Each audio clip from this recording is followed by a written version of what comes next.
Pues venga, familias, vamos a empezar. Bienvenidos, bienvenidas, bienvenidos a...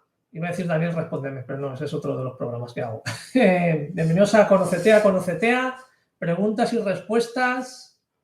Nuestras preguntas acerca de autismo, TDAH, neurodesarrollo. Hoy tenemos una pregunta sobre terminología, que es algo que sigue dando vueltas y sigue liándoos un poquillo. Así que vamos a ver si la podemos resolver hoy. Bueno, vuestras preguntas sobre neurodivergencias, neurodesarrollo, autismo, TDAH, ¿de acuerdo? Es un programa en el que respondo a las preguntas que me dejáis a través del portal Ko-Fi, las recojo ahí, se hace un donativo que es totalmente simbólico y ahí se queda la pregunta. También está la opción del programa Daniel Respóndeme, que es donde doy una pregunta un poco más una respuesta un poquito más amplia a aquella pregunta que tiene más pulgares arriba en los comentarios del canal de YouTube, ¿vale? Bajo el hashtag Daniel Respóndeme. Pero esta es a través de Ko-Fi, ¿vale? Yo lo tengo aquí abierto por si alguien quiere dejarme otra pregunta. Lo iré actualizando poco a poco. Vamos con la primera. No digo su nombre porque me ha mandado el mensaje como privado. Me dice: Daniel, niño de 8 años, diagnosticado TEA nivel 1, Asperger hace 2 años. Desde entonces recibe intervención terapéutica individual y grupal quincenal. Ahora tenemos sospechas de que puede haber un TDAH. Para hacer un diagnóstico de este tipo a esta edad, ¿recomiendas el CSMIC o el UTAE? Gracias.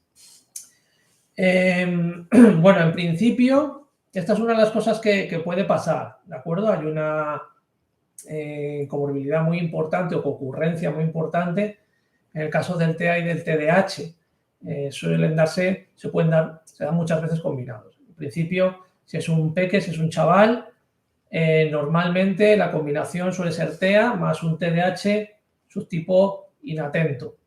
Cuando en chicas, en niñas, normalmente es al revés. Suele ser un TEA con un subtipo hiperactivo. A veces también se dan subtipos combinados, ¿vale? Pero en principio, estadísticamente es así, que no significa que no pueda ser un chaval y pueda ser también hiperactivo, ¿eh? Entonces, a ver, con 8 años es normal que se haga primero un diagnóstico de TEA porque la sintomatología que puede haber en un subtipo inatento, ¿vale? Puede darse también, puede explicarse con un diagnóstico simplemente, entre comillas, el diagnóstico de autismo. Entonces es normal que en principio haya pasado desapercibido y que ahora se esté viendo que a lo mejor las dificultades atencionales que hay, si es que es un subtipo inatento, que yo supongo que irá porque creo que sí, parece ser que no las pueda explicar el diagnóstico de TEA y se pueda estar pensando en hacer otro diagnóstico y ver si se cumplen criterios clínicos para un trastorno por déficit de atención e hiperactividad. ¿Dónde hacerlo? Si es el CSMIC, yo siempre digo lo mismo. Para mí la parte más importante es que las personas tengan conocimientos y estén actualizados en neurodesarrollo. Entonces, depende de los profesionales. Hombre, yo entiendo que deberían estarlo en el CSMIC, pero hay veces que, pues bueno, pues que a lo mejor no es así, lamentablemente, ¿de acuerdo? Entonces, preguntad y valorad distintas opciones. Si no os convence la evaluación que vayan a hacerlo porque os parece que es muy superficial o que a lo mejor rechazan el diagnóstico de TEA, que eso lo he visto en algunas veces. No, entonces seguro que este TDAH o el TEA ha sido un error, que también es posible, ¿vale? A veces pasan estas cosas, sobre todo con chavales pequeños, ¿no? 8 años todavía es peque, puede haber confusión entre los diagnósticos. En principio, yo no te desaconsejo que lo busques ahí. Ahora, como digo, si no te convence cómo es el procedimiento, que sea una evaluación muy superficial, que sea una evaluación muy express, pues a lo mejor no es el lugar. En las valoraciones de TDAH, además, se tienen que pasar muchas pruebas para medir funciones neuropsicológicas, incluso más que en TEA, ¿vale? Entonces, si hace un buen diagnóstico exhaustivo, a mí, bueno, creo que puede ser una buena opción, no creo que sea una mala opción hacerlo en el CSMIC, ¿vale? Así que nada, gracias por tu pregunta y ya me contarás si ha ido bien o no. Venga, ¿qué tenemos aquí? Este no es privado, entonces lo leo. Y su nombre. Susana me dice: hola Daniel, tengo 28 años y hace poco que sospecho que tengo autismo o TDAH o los dos. Me gustaría buscar el diagnóstico, pero no sé si debería empezar por cada uno por separado o si hay profesionales que puedan comprobar a la vez si cumplo uno de los dos. Gracias. Muy buena pregunta porque además me viene al caso porque he tenido últimamente pues preguntas similares, sobre todo gente que se pone en contacto conmigo, con nuestro equipo, para buscar el diagnóstico. En adultos, independientemente de que haya sospecha o no, o más sospecha o no, de que pueda haber más de un diagnóstico, TEA, TDAH y más, yo siempre recomiendo que os hagáis un diagnóstico diferencial complejo. ¿Qué supone esto? ¿Cuál es la diferencia? Bueno, un diagnóstico de TEA o de TDAH van a buscar si se cumplen los criterios clínicos del DSM, del TEA o del TDAH. Simplemente eso. Y si hay TEA, pues dirás, sí, cumples criterios clínicos, estás en el espectro, o eres TEA, o eres autista, como lo quieras llamar. Pero no te va a decir nada más. Si hay sospecha de TDAH, probablemente no. A lo mejor, si lo hago un poco más fino, quizá te digan, oye, a lo mejor sí, pero es muy raro. Normalmente, si hace una valoración de TEA, hará una valoración de TEA con las pruebas estandarizadas ADR, A22 y SCQ, y ya está. ¿Problema de esto? Bueno, pues tú imagínate que te dicen, bueno, pues no eres TEA o no estás en el espectro. Y tú te quedas, Susana, diciendo, bueno, entonces, ¿qué? Te dirán, pues no lo sé, porque aquí has ido a valorar si había TEA o no había TEA y resulta que no hay. Y tú te quedas en plan de, entonces puede ser otra cosa y te dirán, pues puede ser. Y tienes que realizar otra evaluación. ¿Vale? ¿Qué puede pasar también? Que te digan, sí, eres TEA, pero es que a lo mejor, lo que tú dices, a lo mejor también tienes TDAH, alguno de los subtipos, u otra cosa incorporada, u otra comorbilidad asociada de tipo emocional, que es muy normal, lamentablemente, es muy frecuente. Entonces, ese diagnóstico solo de TEA, probablemente, o de TDAH, no te van a decir eso, te van a valorar esa parte. Entonces, ¿qué es lo que pasa? Que al final un diagnóstico diferencial compensa porque es lo más seguro, entre comillas, siempre, y esto es una cosa que os quiero dejar muy claro, porque me sorprende que no se diga más veces. Un diagnóstico clínico, el que se hace para diagnosticar TEA o TDAH, porque estos son diagnósticos clínicos, no son diagnósticos médicos, no hay prueba médica, ni genética, ni de neuroimagen, que te diga si tienes o eres autista o TDAH, entonces es un diagnóstico clínico. Esto se basa en observación y realización de pruebas. Esos diagnósticos, ninguno es 100% fiable. Pero desde luego, el que es más fiable es un diagnóstico que se haga con tranquilidad, con tiempo, sin prisas, sin una fecha para terminar, evaluando todo lo que se puede y más, ¿vale? Ese será más fiable que desde luego si se hace un diagnóstico express en 2 tardes, especialmente en adultos. Todavía en niños, es bueno, pero especialmente en adultos me parece una absoluta aberración hacer diagnósticos de 2 horas o de 3 horas o de 2 días, me da igual. Es imposible que conozcas a la persona en ese tiempo.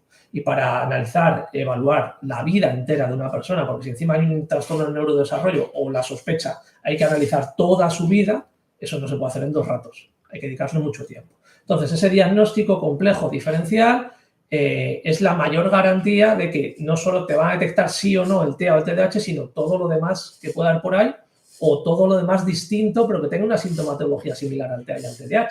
Que yo siempre lo digo, en los diagnósticos diferenciales hay que contemplar una serie de cuadros clínicos que están en torno a entre los 15 y los 20, que no son pocos, que tienen una sintomatología muy similar a los trastornos del neurodesarrollo, al TEA y al TDAH, ¿de acuerdo? Entonces, siempre que se pueda, en adultos creo que merece la pena.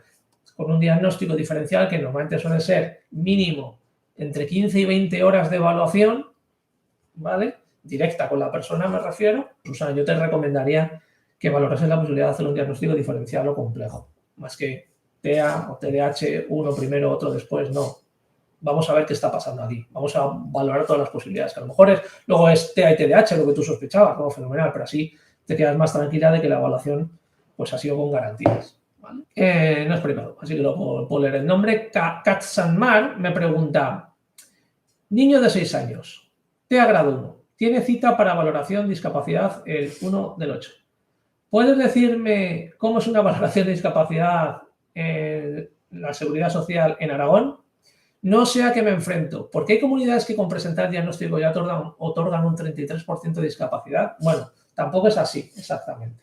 A ver, recientemente ha tenido que aplicar un BOE que salió, si no me equivoco, ya el año pasado, pero la aplicación era, si no me equivoco, el plazo terminaba hace 2 meses, en los que hay unas nuevas normas que supuestamente van a otorgar como una mayor uniformidad de criterios a la hora de conceder el tema de la discapacidad o no. Tampoco es cierto que ya otorgue el 33% de discapacidad. A ver, esto tiene mucho que ver al final con el criterio de los profesionales. Si das con profesionales que están actualizados, que saben de lo que hablan, saben lo que es un perfil tipo TEA en un adulto, en una mujer adulta, pues probablemente no te pongan pegas. Si esa persona no está actualizada, pues a lo mejor te ponen pegas. Aquí yo lo que os digo es que hay que luchar por esto siempre. Para empezar, mitos. Que el otro día me pasó una publicación por ahí de un profesional, que esto sí que es grave, que decía, no, porque los informes privados sirven para conocerte a ti, pero no sirven para la sanidad pública. Es mentira. Esto no es verdad. Los informes privados en las valoraciones de discapacidad son tan válidos como los de la sanidad pública. Otra cosa es que el profesional te diga otra cosa, pero ahí tú ya pones una queja. Y os voy a decir otra cosa más que podéis hacer porque yo lo he hecho en alguna ocasión. A ver, esto no tiene ningún sentido. Para empezar, muchas de las personas que hemos valorado, yo y en mi equipo, que somos un equipo privado, tienen su certificado de discapacidad, les han concedido la discapacidad, ¿vale? Entonces, es absurdo, es mentira. Hay profesionales que trabajan en los centros base que me escriben siempre que sale una publicación de estas y me dicen, no es verdad, Daniel, nosotros admitimos los informes privados igual que los públicos, siempre que sea un informe clínico, sanitario y que el profesional esté colegiado, que es lo que tenemos que hacer los profesionales sanitarios y clínicos, colegiarnos, ¿vale? Pero se admite igual. Si pasa esto, lo que hay que hacer es protestar, decir que os den por escrito por qué no se admite ese informe. Pedir a ese profesional que llame al profesional que firma el informe para conversar sobre ese caso, ¿vale? Y si no, tenéis dos instancias. Tenéis una instancia primero en el centro base y luego tenéis una instancia judicial para protestar. Es decir, no os quedéis con el resultado que os den si no estáis conformes. Sobre todo cuando dice esa cosa, ¿cómo va a ser autista si me está mirando a los ojos? Ese tipo de cosas hay que pelearlas porque están ganadas, ¿vale? Es decir, le pedís a vuestro profesional que se ponga en contacto con el centro base, que realice un contrainforme, entre comillas, ¿vale? Y se vuelva a presentar con una queja. Y normalmente en esos casos no hay problemas. En algunos sí, es verdad. En redes sociales casi siempre salen los casos en los que van mal las cosas y hay que apelar, y a mí me ha tocado hacer un contrainforme, etcétera, etcétera, para que le concediese la discapacidad. Normalmente esto se gana, pero alguna vez sí es cierto que alguna vez pues hemos tenido que llegar a la vía judicial. Bueno, porque hemos dado con profesionales que no están actualizados, no tienen ni idea de autismo y en vez de callarse y leerse el informe, que no se los leen, a veces, que hemos hecho con una evaluación de, como os digo, 20, 25 horas durante 4 o 5 meses y llega una persona y a simple vista dice, no, tú no eres autista. Bueno, pues que me lo digan a mí o al profesional que ha firmado el informe. Hacer esas cosas, pedir a vuestros profesionales, oye, no, me ha pasado esto, oye, dame el número del centro base. Yo he llamado a veces preguntando por el profesional que ha atendido, una persona a la que he evaluado yo para hablar con esa persona y decir, ¿qué ha pasado aquí? ¿Vale? Argumentame, ¿vale? Este tipo de cosas. A veces hemos tenido que llegar a un juicio. Muy pocas, ¿vale? Pero se puede llegar. Entonces, depende un poco del profesional que te toque. Por lo general, hay una valoración por parte de un profesional psicólogo o psicóloga y de trabajadores sociales para ver. A ver, la idea en la valoración de discapacidad es ver qué necesidad de apoyo hay. ¿De acuerdo? Entonces, sobre todo los adultos, porque los adultos muchas veces van a estas valoraciones un poco a ciegas. Son cosas que tenéis que trabajar y que tenéis que trabajar con el profesional o los profesionales que os han hecho la evaluación, este tipo de cosas, porque esto no es unir y que me lo concedan. Tú tienes que demostrar, ¿vale?, que tienes necesidad de apoyo. Y si tú vas a la cita y te preguntan ¿qué tal estás? Y dices, pues estoy muy bien, tengo muchos amigos, trabajo y mi familia. Pues va a decir, bueno, entonces no te concedo la discapacidad. ¿De acuerdo? No es cuestión de mentir, pero de acuerdo, pero hay que contar, ¿vale?, las cosas malas y donde necesitamos apoyos. Y no exagerar, contar la verdad, pero muchas veces sí es cierto que las personas, además en el espectro, en este tipo de situaciones, que no saben lo que se esperan, tema de anticipación, se quedan bloqueados y no consiguen hablar. Normalmente, si es a un adulto, no dejan que acompañe a nadie. Hay gente que va con una lista y dice, no me leas la lista. No, pues tú sácale, es que sin la lista no puedo hablar, ¿vale? Es decir, tenéis que ser más fuertes en ese sentido. Y si no, como os digo, habláis con vuestros profesionales de referencia o quien os haya hecho el diagnóstico y que medien ahí si es necesario realizar un contrainforme o llamar al centro base o lo que sea. Pero no os quedéis con lo que os diga, es que me ha hecho un profesional que no sé qué. Y ahí me quejo ahí en redes sociales, que también está muy bien, pero no. Lo que hay que hacer es tomar acción, ¿vale? Así que nada, este es mi consejo. No lo sé, ahora mismo no me acuerdo de ningún caso en Aragón, y además depende del centro base. De un centro base a otro dentro de la misma comunidad puede variar mucho, porque depende, como digo, de los profesionales que te toquen, que estén más o menos actualizados. Entonces no sé qué decirte, pero esas son las opciones si la cosa va mal, ¿no? Que a veces desgraciadamente van mal. También tengo aquí a Sandra que me pregunta por aquí, pero bueno, tiene que ver con esto, que si hay probabilidad de que te bajen, tiene un 44%. Pues depende, claro. Es decir, van a hacer una valoración del estado actual y si ven que está mejor, pues a lo mejor lo bajan. Entonces, ahí tenéis que ir a demostrar que necesita apoyo. No vayáis a contar lo bien que estáis, las cosas buenas. Esto yo siempre se lo digo a las personas autistas con las que trabajo, digo, esto es como una entrevista de trabajo al revés. Sé que es triste, porque como tengo que llorar para conseguir, bueno, pues lamentablemente sí que hablamos de la justicia o la injusticia en otro contexto, pero aquí tenemos que conseguir, nuestro objetivo es que nos den el 33% mínimo. Entonces, es como una entrevista de trabajo al revés. En las entrevistas de trabajo tú vas y cuentas lo bueno que eres en cosas, lo bien que haces ciertas cosas, o la capacidad de adaptación que tienes, incluso los fallos, le das la vuelta y para que parezcan cosas buenas, ¿vale? Bueno, pues en esta es una entrevista al revés, en que tienes que contar solo las dificultades que tienes. Si puedes ir en un día que te dé un meltdown, pues mejor. Si vas en un día en el que te da como decía mi amiga, da un parraque, pues mejor, ¿vale? Es decir, hay que mostrar las dificultades y lamentablemente hay que exponerse en esa situación, sí, porque es una entrevista. Entonces, tienen unos minutos, a veces duran 20 minutos, a veces duran 45. A veces me han dicho que en 15 minutos la han resuelto. En 15 minutos tienes que demostrar que necesitas apoyo en muchas áreas para que te concedan mínimo el 33%. Entonces tienes que hacer ese paripé, entre comillas, de soltar solo lo malo, ¿vale? Ok, así que, Sandra, sí, es posible que lo bajen si consideran que está mejor, que tienen menos necesidad de apoyo. Y luego vamos a ver, no, pero es que el autismo es de por vida, entonces ¿cómo es que me lo bajan? Ahí no están valorando esa parte, no estamos hablando de diagnóstico ni de criterios clínicos, estamos hablando de necesidad de apoyo. Y si ven que está mejor, que tiene menos necesidad de apoyo, pues es posible que se lo bajen, ¿vale? Me dice, niña, 11 años, recién diagnóstico TEA, ¿es normal que se centre todo en hacerlo con mamá y estar con ella por la tarde-noche? Ya no quiere ir con sus familiares ni amigos si no está ella. Ante una crisis se relaja solo estando a su lado, sin tocarla. Dormir con mamá es una obsesión.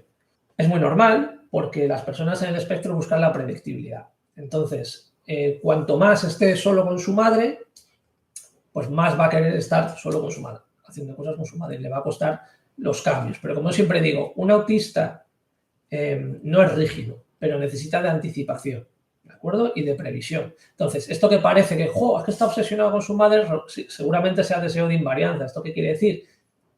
Que quiere que todo permanezca igual y que todo el entorno sea más o menos el mismo, o si puede ser siempre el mismo. Esto no significa que no se pueda cambiar. Se puede cambiar, pero ¿cómo lo hacemos? Con anticipación visual, presentando, diciendo, mira, hoy vas a estar con tal, y vas a estar de tal hora a tal hora, y en este determinado momento vamos a hacer esto, y después vamos a hacer esto, y después vas a hacer esto con esta otra persona. Es decir, si tú una persona autista y un peque autista, le vas explicando dónde va a estar, con quién va a estar, dónde va a estar, las transiciones entre personas y actividades van a ser mucho más gratas, van a ser mucho más fáciles. Entonces lo va a poder hacer, ¿vale? A lo mejor al principio protesta, pero si tú después le sigues enseñando a nivel visual, no, mira, pero te lo he explicado, está aquí, después vamos a hacer esto. Y al día siguiente pasa lo mismo. Es decir, esto tiene que ser una constante, ¿vale? Las herramientas que utilicemos tienen que estar siempre presentes. Es lo más importante, la anticipación. La anticipación tiene que ser visual y tiene que ser permanente, ¿de acuerdo? Entonces, si lo hacemos así, probablemente, ¿de acuerdo? Tu niña aprenda y quiera incluso estar con quien la has planificado que va a estar, más que con su madre, ¿vale? Pero esto es normal. Muchas veces volvemos más rígidos de lo que son las personas en el espectro, porque pensamos que esa rigidez es indestructible. No, es que tampoco es rigidez, es necesidad de predicción, es predictibilidad, ¿vale? Entonces necesitamos hacer ambientes predecibles. Esto no quiere decir que sean repetitivos. El otro día me preguntaron, pero además tuve un careo en un juicio sobre esto, porque decían, no, es que el niño, como es autista, tiene que estar con la madre, y los cambios de ir al padre, una pareja que se habían divorciado, y los cambios le vienen mal. Los cambios no vienen mal a un autista siempre que se anticipe lo suficiente, en tiempo, en espacio, que se muestre el sitio, dónde va a estar, el inicio, los finales de las actividades. De repente ahí desaparece la rigidez. ¿Cómo es que desaparece la rigidez? No desaparece la rigidez, que no, tampoco es que sean rígidos, ¿vale? Es la flexibilidad cognitiva. ¿de acuerdo? Entonces, si ayudamos a esa flexibilidad cognitiva con estos sistemas de anticipación y esta predictibilidad, esa rigidez, entre comillas, que chachán, desaparece. Por arte de magia, no es magia, es ciencia. Entonces, utilicemos los anticipadores visuales y la estructura, ¿de acuerdo? Y así irá todo mucho mejor. Y le permitiremos tener una vida más variada, porque también luego esa dependencia puede volverse patológica en el sentido que, jolín, si no está la madre, estallas, ¿vale? ¿De acuerdo? Entonces hay que facilitarle. No podemos permitir que se perpetúen esas dinámicas porque juegan en contra de nosotros mismos y sobre todo de los peques, ¿vale? Hola Daniel, quisiera saber, Clara me pregunta, hola Daniel, quisiera saber si un niño que en la primera infancia no parece autista, quizás sí muy sensible o algo retraído, pero por lo demás bien, y después sí manifiesta más características. ¿Eso es posible? ¿Podría ser autismo? ¿O hemos de pensar en otros diagnósticos? A ver, todas las posibilidades que me señalas aquí, es decir, puede ser que sea solo un chaval sensible, como tú dices, retraído, con más dificultad en interacción social, habría que valorar otro posible diagnóstico, o ninguno, a lo mejor, porque dice que por lo demás está bien, y que después manifiesta otras características. Sí, a ver, puede reflejar un tipo de autismo que no se manifiesta en la primera infancia, ¿vale? Hay autismos mal llamados regresivos, que son los autismos más clásicos tipo Kanner, que son los que hay un desarrollo normotípico y a los 18 meses, entre 18 y 24 meses al año y medio, se produce una pérdida de habilidades adquiridas, ¿vale? Esos casos son como los más claros, son los más fáciles de diagnosticar, entre comillas, porque es como súper clara, ha habido una ruptura, ¿no? Se habla de regresión, un término muy psicoanalítico que sigue permaneciendo, me parece increíble, como el de conducta instrumental, que hay que desterrar, ¿no? Pero se sigue manteniendo, se sigue nombrando, y entonces en esos casos es muy visible y dices, vale, aquí sí, porque de repente ahí aparece todo, la triada del Ornawi, las dificultades, se cumplen todos los criterios clínicos, y está ahí. Y luego hay otros casos, otro tipo de perfil autista, en los que, bueno, hay un desarrollo un poco asincrónico, por así decirlo, pero va cumpliendo hitos y de repente, en torno a los 6 años, aparecen más características, como dices, ¿vale? ¿Por qué a esa edad? Bueno, pues os lo explico a veces ya. Sí, os explico porque a veces es difícil diagnosticar antes de los 6 años. Hasta los 6 años hay ciertas funciones a nivel mental, a nivel cerebral, sobre todo los que tienen que ver con la corteza prefrontal, que no se han desarrollado, que se terminan de desarrollar esas partes hasta los 6, 7 años, a veces hasta los 8, ¿vale? Que tienen que ver mucho con esas características definitorias de las personas en el espectro, ¿no? Como puede ser la parte simbólica o la parte mentalista, ¿vale? Entonces, ¿qué pasa? Que claro, antes de esa edad tú puedes sospechar de que pueda estar en el espectro porque tiene esas dificultades a nivel mentalista y simbólico y además de otras, pero dices, ostras, pero en otras cosas a lo mejor no estoy tan seguro, ¿vale? Entonces las pruebas y dices, ostras, que no supera las tareas de falsa creencia, que son las de empatía o las de capacidad de hacer inferencias mentales o la mentalización que decía Uta Fried. Dices, pero a lo mejor es que no lo ha desarrollado todavía y lo va a desarrollar dentro de un año, ¿vale? Entonces, no podemos decir al 100% que esté en el espectro. Hay que esperar. Y a veces hay que esperar, ¿vale? En cambio, en esos casos que os decía antes, de ese autismo a los 18, entre los 18 y 24 meses, se produce esa pérdida significativa de habilidades adquiridas, se pierde incluso el habla, ¿no? Y se deja de mirar, se deja de señalar, y aparece esa conducta mal llamada instrumental que te lleva de la mano, ¿no? En vez de señalar las cosas. En esos casos sí es más fácil, ¿vale? Porque se produce esa pérdida tan grande, ¿no? Tan abrupta.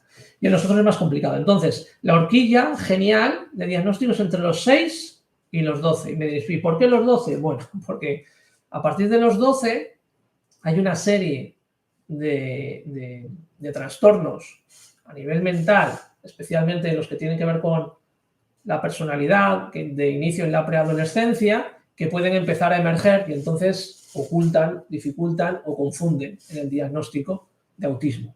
Y también porque en esas edades los niños, las niñas antes, empiezan a tener más conciencia dificultad, llegan a realizar mecanismos de compensación que ocultan su naturaleza original, que puede ser masking y otras, ¿vale? No solo está el masking autista, hay más estrategias de compensación que dificultan el diagnóstico. Entonces, como digo, entre 6 y 12 es la horquilla mágica de diagnóstico para el autismo y otros trastornos del neurodesarrollo. A partir de los 12 se complica. Antes de los 6 también es complicado, excepto en esos casos que os comentaba. Entonces, Clara, puede ser que sea autista, puede ser que sea otra cosa del neurodesarrollo. El pediatra de mi hijo dice que lo que tienen son tics y no estereotipias. Estereotipas, pero lo que... Estereotipias es, ¿vale? Pero por lo que leo a las personas autistas, yo creo que sí lo son. ¿Cómo saber cuál es cuál? Vale. Las estereotipias son esos movimientos repetitivos, esas sacudidas a nivel de rítmicas que hacen las personas en el espectro, y no solo las personas en el espectro, no es exclusivo del autismo, para regularse a nivel emocional, porque están muy contentos, o muy enfadados, o muy nerviosos, o se aburren simplemente, ¿vale? Es como el típico movimiento que hago yo siempre, ¿no? ¿no? El del boli que hace mucha gente, o poner el boli, o las uñas, o fumar, ¿vale? Es un movimiento simplemente de qué haces cuando estás, no sé, distraído, emocionado, cansado, contento, enfadado, ¿vale? Y suelen ser movimientos que se desarrollan en las manos, en los miembros me refiero, incluso en las manos, las piernas o incluso todo el cuerpo, ¿vale? Normalmente, que no siempre es así, cuanto más grande es el movimiento a nivel corporal, se suele asociar más a perfiles autistas con más dificultades, ¿de acuerdo? Pero no siempre es así.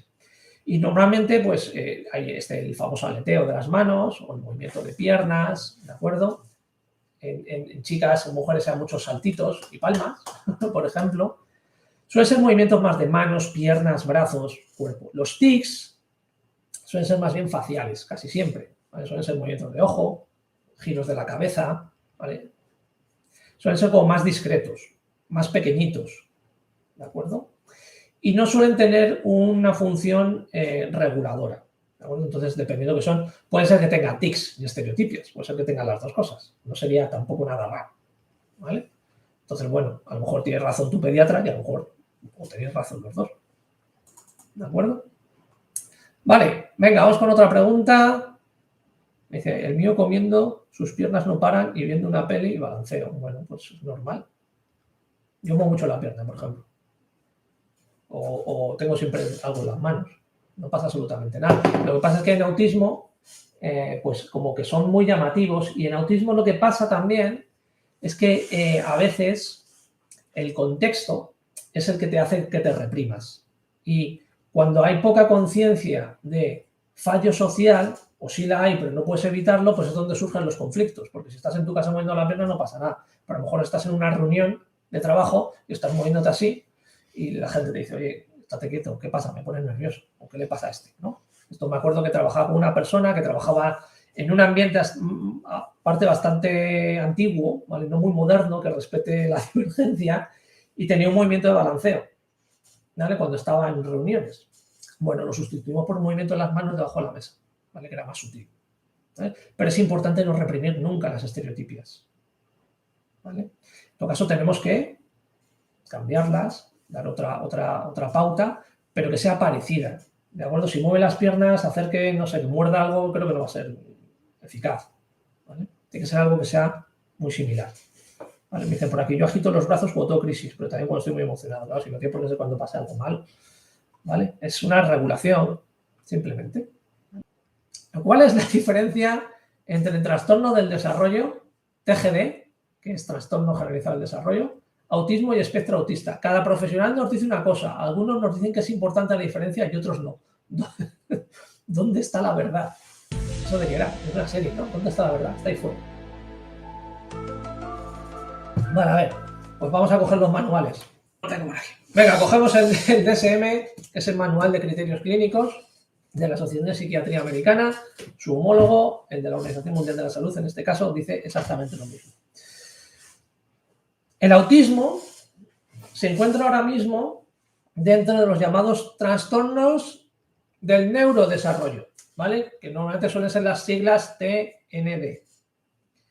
Dentro de esos trastornos tenemos a los TEA, tenemos a los TDAH, tenemos a los trastornos del habla y del lenguaje, tenemos trastornos de tipo motor, trastornos de desarrollo intelectual. Creo que no me dejo ninguno. ¿Vale? Bueno, y luego hay un grupo de trastornos de neurodesarrollo no especificados. ¿Vale? Son los que están dentro de los manuales de criterios clínicos. Se agrupan así. ¿Vale? El TGD, los trastornos generalizados de desarrollo, no existen. Hoy en día se han eliminado. Era un subgrupo, ¿vale?, que agrupaba los distintos trastornos de espectro autista, pero ya no existe. ¿De acuerdo? Entonces, no es TGD, no es lo mismo que trastorno del neurodesarrollo. El TGD era un subtipo de trastorno del neurodesarrollo, pero ya no existe. Olvidaros del TGD. ¿Qué es lo que pasa? Pues que se sigue utilizando mucho. El TGD, y comprendía el Asperger y el Rett, sí, hasta el 2013. Ya no. ¿Vale? Ahora hay solo trastorno de espectro autista. Dentro del autismo solo es trastorno de espectro autista. Autismo y espectro autista hoy en día es lo mismo. Sería lo mismo. De hecho, autismo como tal no constituiría un diagnóstico, como si lo era antes del DSM-5, porque era uno de los TGD. Pero ahora ya los TGD no existen y todo es trastorno de espectro autista. Entonces, trastorno del desarrollo, del neurodesarrollo, ya te he explicado. Es el grupo donde está autismo, TDAH, discapacidad intelectual, trastornos del habla, trastornos de tipo de desarrollo motor. Trastorno generalizado del desarrollo ya no existe. Autismo tampoco existe como tal. ¿Vale? ¿Ha quedado claro esto? Les tenéis que pedir a los profesionales que os lo expliquen bien, porque esto es un lío. ¿Sabéis por qué? Porque luego hay algunas entidades o estamentos que están muy desactualizados y de repente dicen TGD. Y es como, ¿y qué hago? ¿Y ahora qué es esto? ¿Vale? Pues no, TGD no es. ¿Vale? TGD no existe, autismo como tal no existe. Ahora hay trastornos del neurodesarrollo y dentro de ellos están los trastornos de espectro del autismo. ¿Vale? Dentro de los manuales de criterios del DSM. Esto, si no me equivoco, lo explica bastante bien María José Mas en su último libro que tengo también por aquí. Mira, aquí, El cerebro en su laberinto, que es el último libro de María José Mas, que es una neuropediatra. Pues creo que lo explica en algún momento del libro cuando habla de los distintos trastornos del neurodesarrollo. ¿Vale? Porque se llama así, El cerebro en su laberinto de los trastornos del neurodesarrollo. ¿Vale? ¿Quien diagnostica de TGD está equivocado? Pues no es que esté equivocado, es que no existe. Para empezar, TGD es un grupo de diagnósticos. Nunca constituye un diagnóstico en sí. Tenía que ser si era un Asperger, si era un autismo, si era un Asperger, si era un Rett, si era un trastorno desintegratorio infantil o un TGD no especificado. Pero TGD como tal, como etiqueta diagnóstica, jamás existió. Es un grupo de diagnósticos, igual que los trastornos del neurodesarrollo. No puedes diagnosticar trastornos de neurodesarrollo. Te decir, bueno, pero ¿cuál de todos ellos? ¿Vale?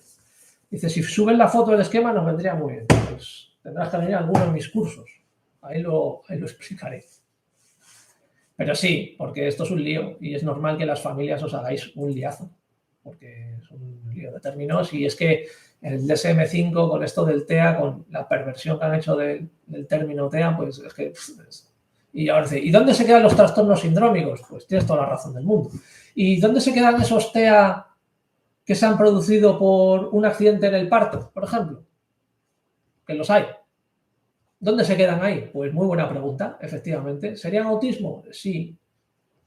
Es un trastorno del neurodesarrollo, pero ¿es un TEA? No, es un lío, ¿vale? Entonces, bueno, yo lo explicaré las veces que sean necesarias, ¿vale? Nos dicen por aquí, ¿para cuándo un curso para padres? Muchos de mis cursos os valen a los padres. Tenéis en mi web alguno. Y si no, me lo solicitáis a través de alguna asociación o entidad o lo que sea, que vaya a dar una charla, como voy a hacer próximamente en A Coruña. Mirad en A Coruña. ¿Vale? Entonces, podéis ir ahí. Mis charlas son casi cursos, ¿vale? Porque creo que no es cuestión de ir a contar, sino dar con la clave de muchas cosas. De hecho, esta charla se llama Entendiendo de verdad, entre comillas, el autismo.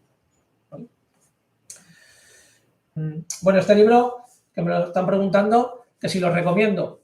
Sí lo recomiendo, María José Mas es una neuropediatra extraordinaria. Y de hecho, para ser un médico, escribe con mucho tacto y mucho cuidado, y es raro, lamentablemente, ¿vale? Y sabe un montón de neurodesarrollo, claro que os lo recomiendo. Está genial. Y el anterior también, pero este me gustó más. Se lo tengo que comentar, que no se lo dije al final. Venga, seguimos por aquí, otra pregunta que me han dejado por Ko-Fi.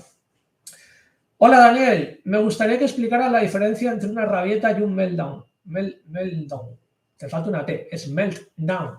Mi niño autista de 6 años se pone muy agresivo y nos han dicho que es un meltdown. Pero yo no siempre lo tengo claro porque se ha desregulado. Yo no siempre lo tengo claro que sea porque se ha desregulado sensorialmente. Gracias. Muy buena pregunta. El meltdown es una reacción involuntaria. Siempre es involuntaria.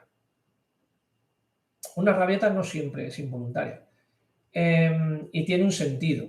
La rabieta, por lo general, se busca conseguir algo. Y cuando se consigue, se termina la rabieta. Cuando hay un meltdown, es un estallido que es como si te hubiesen dado una patada muy fuerte ahí en donde más duele y deja de quejarte. Pues no puedes, porque te está doliendo que te mueres. ¿Vale? Y de hecho, las personas en el espectro pierden incluso el control total, ejecutivo total. ¿Vale? Es un tema de funciones ejecutivas sensoriales y emocionales que entran ahí en terrible conflicto. ¿De acuerdo? Es como hay un estallido en el que se produce una ruptura total y la persona pierde el control. ¿Vale? Es como un ataque de pánico, ¿vale? En el que no hay control. Incluso es tan heavy que muchas veces incluso hay pérdida de memoria, ¿vale? Y luego la persona en el espectro, sobre todo cuando es consciente de lo que le ha pasado, siente una terrible vergüenza y culpa por haber perdido el control, ¿vale? Entonces, es muy distinto una rabieta. La rabieta puede ser, sí es cierto que a veces lo ejecutivo entra en juego, es decir, hay una circunstancia que se produce que no se espera, ¿no? Le quitan algo, ¿no? Bueno, pero no es como un meltdown. Un meltdown es como cuando un adulto neurotípico tiene un ataque de pánico. De esto de que va y se lanza a no sé dónde y dices, ¿dónde va? ¿Vale? Y dices, ¿qué está haciendo? ¿Por qué hace eso? Es esa pérdida de control absurda, ¿no? Ante situaciones de miedo, ¿no? Extremo, o de sorpresa extrema, no es como una rabieta. La rabieta es como más dirigida. Tiene el niño, la persona tiene el control, ¿vale? Se enfada, pero dice, bueno, pero me desenfado ahora. No, en el meltdown no sea esa situación, ¿vale? Me dicen por aquí, ¿puede producirse por una sobrecarga emocional? Claro que sí. Tengo a Benji Lima. Me dice, hola Ariel, ¿el TDAH se puede denominar la antisala del TA? Porque hay muchos profesionales reacios a diagnosticar TEA y se quedan en el TDAH. Magnífica pregunta. Primero, no lo es. O sea, no tiene nada que ver a nivel... bueno, tienen cosas que ver, ¿vale? A nivel de neurodesarrollo y a nivel neurológico. Por supuesto que sí, para empezar el tema de las funciones ejecutivas, que se dan en los dos casos. Pero son sistemas de procesamiento muy distintos. Yo te diría que el autismo es mucho más diferencial de que sea distinto, que sea un sistema muy distinto al neurotípico. En el TDAH se dan más esas dificultades un poco de control y de inhibición, ¿vale? Pero ya está, no hay una percepción distinta a la realidad, no hay un hiperrealismo, no hay dificultades a nivel mentalista, ¿vale? Como puede haber en autismo, ¿no? Esa necesidad o esa dificultad de hacer inferencias mentales, esa necesidad de tener la información, no adivinar, ¿no? Como dicen muchas personas en el espectro. ¿Pero por qué muchos profesionales son reacios a diagnosticar TEA? Pues porque tiene menos impacto en las familias, por lo general, hablar de TH que hablar de autismo. Entonces, muchas veces, incluso cuando hay un caso, por ejemplo, de autismo con muy buen nivel intelectual, prefieren decir, bueno, no más riesgo, digo que es altas capacidades. Y no entra en el TEA. Esto, evidentemente, tiene mucho que ver con, bueno, pues con no sé, la profesionalidad que tenga cada uno. A mí me parece un error muy grande hacer esto, pero sí es cierto que aquellos casos en los que son todavía muy peques y la familia te dice, no, pero ¿qué pasa si ves un TDAH y un TEA están ahí, dices, hostia, pues mejor le digo que TDAH y que revisamos en 1 año o 2, a ver qué es lo que hay, ¿vale? Para que no tenga tanto impacto. Pero creo que es un error. Bajo mi juicio es un error hacerlo. Pero sí es cierto que a veces no estás seguro. Pero, bueno, hay casos en los que es complicado. En niños, incluso en adultos. Por ejemplo, estamos valorando ahora algún caso de un adulto, una mujer, en diagnóstico diferencial y, jolín, a veces tiramos hacia el TEA, otras hacia las altas capacidades, estamos ahí, que no sabemos qué, ¿vale? Pero un adulto es distinto. Un adulto busca comprenderse. Entonces, no tiene tanto impacto como en las familias. Es decir, es autista, ¿no? Es decir, tiene TDAH. Es distinto. Y creo que por eso hay problemas ahí. ¿Vale? Vale, me dice Lara por aquí. Venga, otra pregunta de psicopatología. Hola, ¿podrías hablar de las diferencias entre TOC y TEA? Más allá de que las compulsiones, unas ayuden a regular y otras generen ansiedad o se hagan para evitar un mal, en ambos, TEA y TOC, creo que hay necesidad de control, rigidez, gracias. Bueno, pues muy buena pregunta, Lara. El TOC, el trastorno obsesivo compulsivo, cursa con una serie de rituales, ¿no? Los famosos rituales de los TOC, ¿no? De tengo que mirar la puerta no sé cuántas veces, etcétera, etcétera. Y ahí está la gran diferencia, ¿vale? Normalmente son esas acciones reiterativas, continuas, que provocan un malestar, incluso que llegan a producir pensamientos intrusivos y distorsiones cognitivas acerca de si no lo hago va a pasar algo malo, ¿vale? Que es cuando entramos ya en un terreno ahí peligroso. De todas formas, se da muchas veces TEA más TOC, sobre todo en aquellas situaciones en las que hay una ansiedad muy grande y una necesidad de control no satisfecha en otras áreas. Por ejemplo, en estructurar tu vida, personas autistas que tienen su vida estructurada, aparecen mucho los TOCs. Esto pasa casi siempre. Entonces puede darse los dos, pero sí es cierto que en TEA los rituales generan satisfacción, ¿vale? Se disfrutan. Y en el TOC nunca se disfrutan de los rituales. De hecho, lo pasas mal. Si lo haces, si no lo haces, mal. Siempre.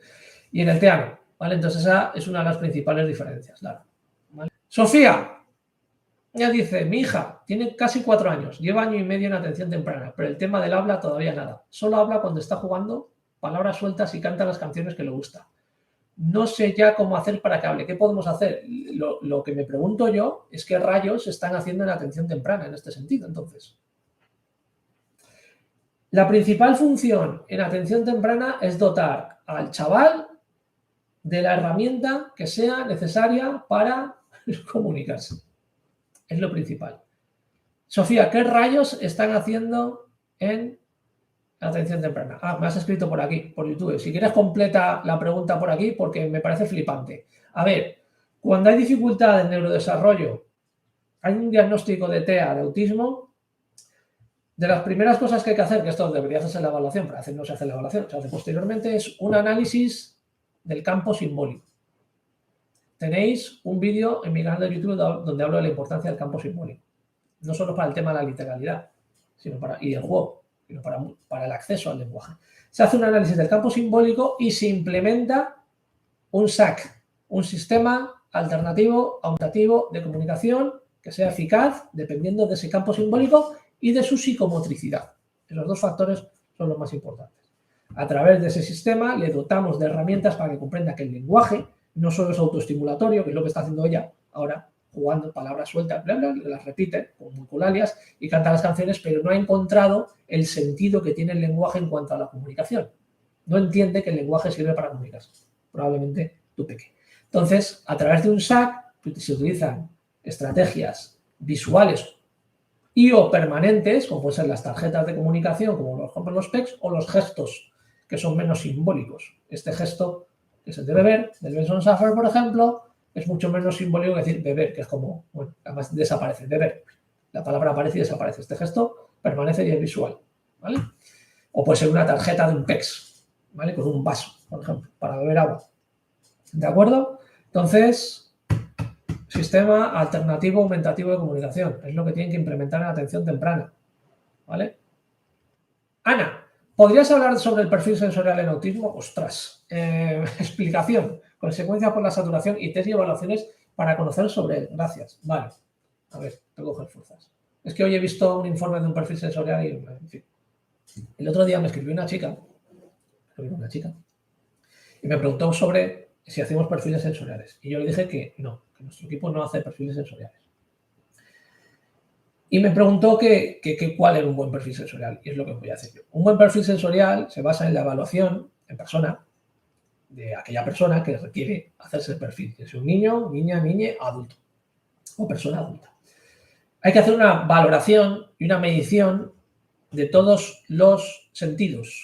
Entonces, hay que hacer medición auditiva para ver si hay hiper o hiposensibilidad de la vista, potenciales evocados en el oído, el tema de la conductancia de la piel, por ejemplo, la sensibilidad que puede haber ahí, temas de equilibrio, propioceptivos, interoceptivos. Hay que hacer una evaluación sistemática y profunda ahí.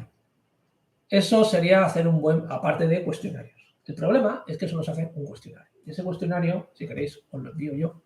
¿Vale? No se puede hacer una evaluación seria a través de un cuestionario. Pero no lo puede hacer ni un terapeuta ocupacional, ni un psicólogo, ni un psiquiatra, ni un médico, ni ningún profesional de la salud. Debería hacer una evaluación simplemente basándose en un cuestionario, por muy exhaustivo que sea. Hay que hacer una medición más profesional y más profunda.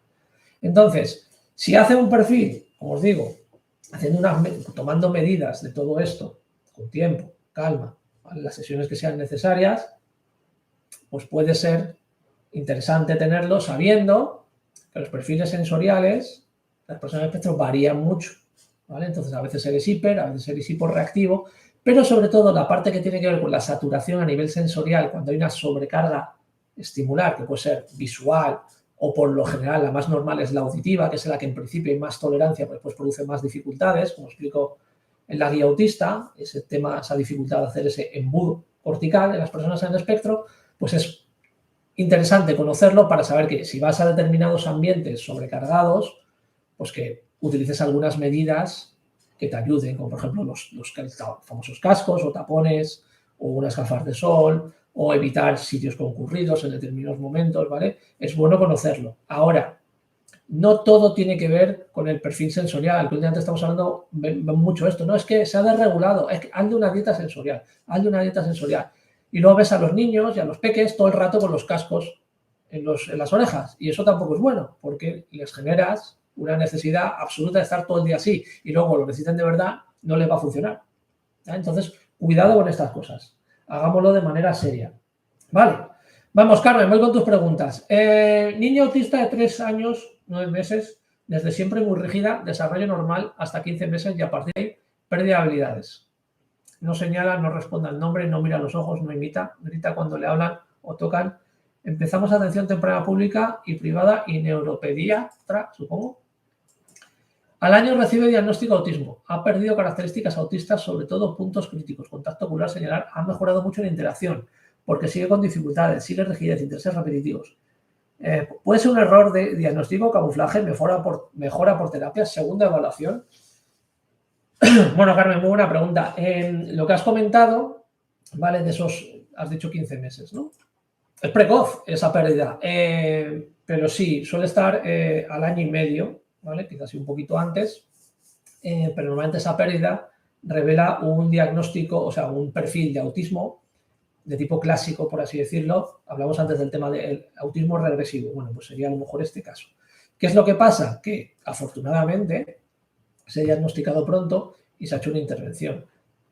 Yo estoy más por la hipótesis, por supuesto sin conocer el caso, de que gracias a las terapias y gracias a la intervención ha mejorado en muchos aspectos y tiene una serie de herramientas que le sirven para tener menos sintomatología.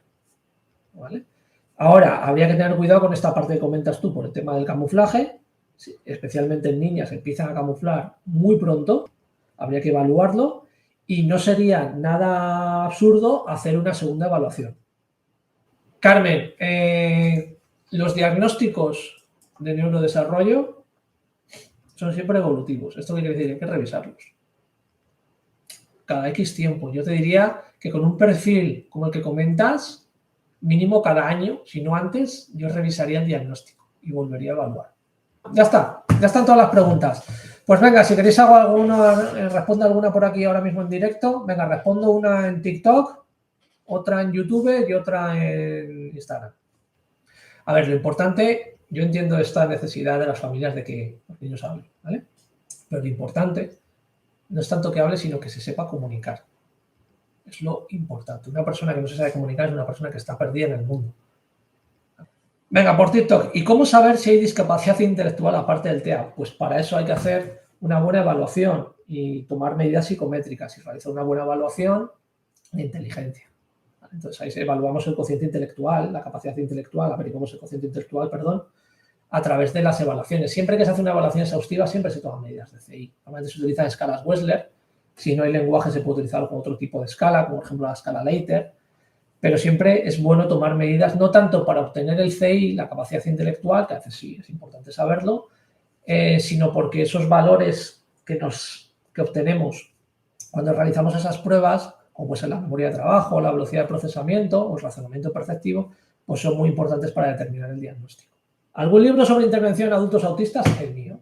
Ese es el mío, que te va a ayudar, sobre todo, a entender a las personas en el espectro.